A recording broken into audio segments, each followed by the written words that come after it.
In my job interview at Georgia, I had to do a teaching statement, and my teaching statement was one-on-one in the lab. And that's still the most exciting part of my job. It's still what I like the best. When I'm sitting in my office and it's like I need to take a break, I want to come in and talk to students and work with students in the lab. Well, I do exercise physiology, or in particular skeletal muscle and how muscles are involved in exercise. And I'm very much interested in how to improve muscle function in patients with disabilities, injuries, chronic disease. Right. So I teach classes like exercise physiology, which is a lot of fun, and I do research on exercise and muscle.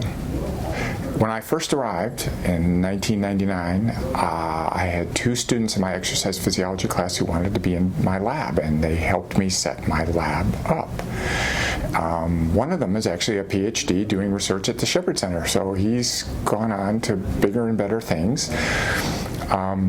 But then shortly after, a biology student got a hold of me and said, geez, your stuff looks interesting, could I work in your lab? And I said, well, sure.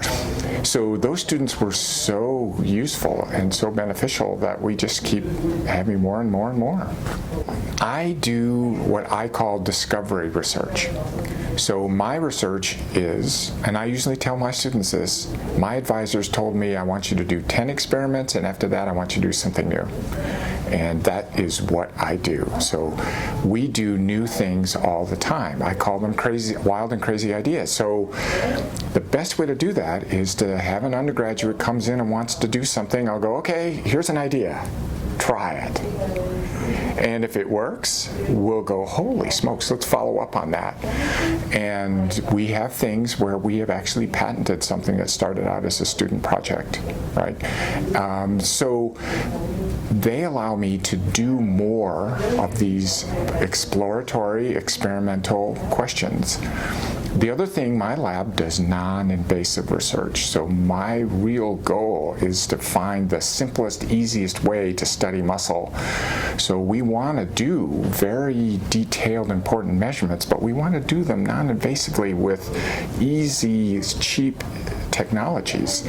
So it lends itself well to an undergraduate student doing a project.